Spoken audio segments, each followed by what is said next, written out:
Larry Wheels has some of the most elite genetics for strength sports. He has a very unique ability to push himself to the limits and hit PRs very often without getting injured. If most people trained like Larry, they would just not be able to handle it. So when Larry first started getting into arm wrestling, most people agreed that he had insane potential. Larry was already so strong from years of powerlifting. If that power and aggression could be harnessed and directed toward the table, Larry could take over the sport. Of course, Larry did have a bit of a rough start, but I think he has finally reached the elite level and his future in the sport is beginning to be more and more clear. This video will cover Larry's progression in the sport of arm wrestling, his success, his failures, and what has allowed him to reach the level he is at today. If we take a look back to the very beginning of Larry's arm wrestling career, it may be a bit unexpected to some people. I was not able to find footage of this, but the person who introduced Larry to the sport was actually Travis Bagent. This seems to be the first time Larry ever saw the technical side of the sport. Before this, he just thought whoever was stronger would win in arm wrestling. But after meeting Travis Bagent, he really started to see that arm wrestling is in many ways a martial art. Sometime after this, Larry got to train with Devin Larratt, and in Devin Larratt fashion, he taught Larry to never hold on and to always be climbing.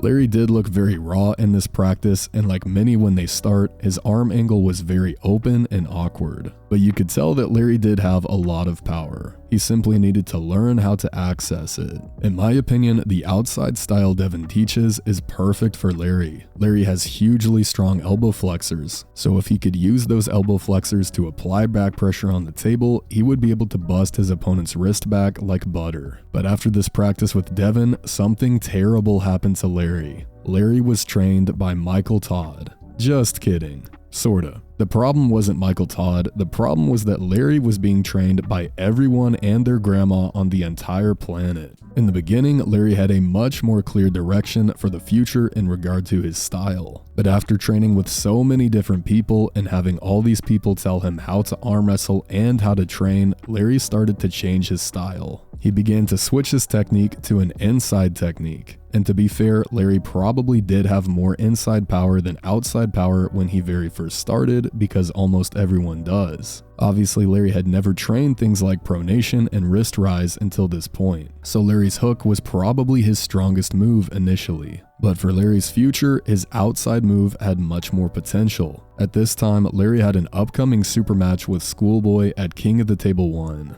He decided to commit to the inside lane in this match, and Schoolboy, being the technical arm wrestler that he is, put everything he had into attacking Larry's fingertips. This left Larry with zero access to his power. I was hoping this loss would send Larry back on the trajectory of outside arm wrestling, but unfortunately it took him quite a bit longer to make that change. Later on, Larry had a match with Brandon Allen. This time, Larry had clearly become far stronger. He probably was the stronger guy on that day, as he did end up winning the first match or two. But Brandon's outside move was so much more efficient, and Larry's style relied on him being able to bend his wrist. So as soon as Larry's wrist started to gas out, it was all over. But after this match, Larry simply continued to get stronger and stronger. His primary weapon was still his inside move. His final King of the Table super match was against Khaled Jashel. Once again, Larry was able to win the first round, but after this, Larry's wrist started to gas out. He ended up losing this match, meaning that his record at King of the Table is 0-3.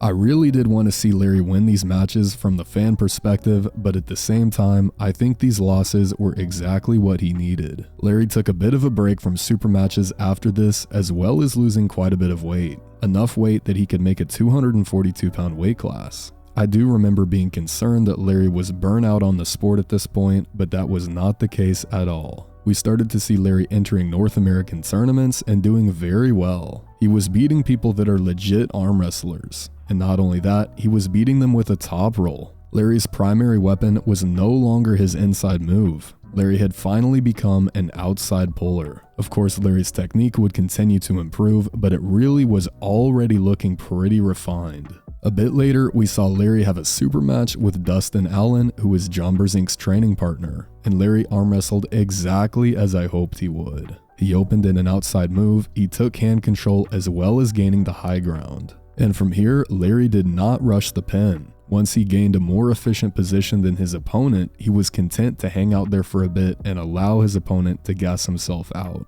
Larry ends up winning this match very comfortably. And after this match, Larry got to practice pull with John Brzenk, and he ended up getting a pin on him. Of course, I'm not saying this means that Larry would beat John in a real match, but what this tells me is that John was legitimately surprised by how strong Larry was, so he fed him a bit too much rope. Larry's hand control, his back pressure, and his ability to move around the table as an arm wrestler had improved so much. At this point, he really looked like a legit arm wrestler, not just a power lifter who picked up the sport last week. Something else we got to see from Larry that was very cool is his practice pull with Derek Smith. Derek Smith is one of the very first people Larry arm wrestled, but back when they pulled the first time, Larry was just not even on the same planet. Derek completely dominated Larry in every lane and pinned him easily. But this time around, the story was completely different. We see that both left and right-handed, Larry is doing very well against Derek. He also demonstrated that if his opponent does manage to turn him into a hook, he is still very strong from that position. Larry has become an all-around arm wrestler. He is now very strong in the inside lane as well as the outside lane. We've also seen Devin Larratt recently talking about Larry's success. I've heard Devin rank him potentially as high as top 5 in North America, which I would assume means in a 242-pound weight class. Something else worth noting is that Larry's left arm seems to be better than his right arm. Of course, most people are right-handed and they don't train their left as much as their right, so it could just be that everyone else is bad and Larry's right and left are even. Regardless, Larry's left is likely at a higher rank than his right is at the moment. Another thing we have seen from Larry is that his endurance has improved by miles. When Larry first started arm wrestling, he was known for having terrible endurance. After practicing for even a short amount of time, he would have to sit down and let his heart rate and breathing get under control.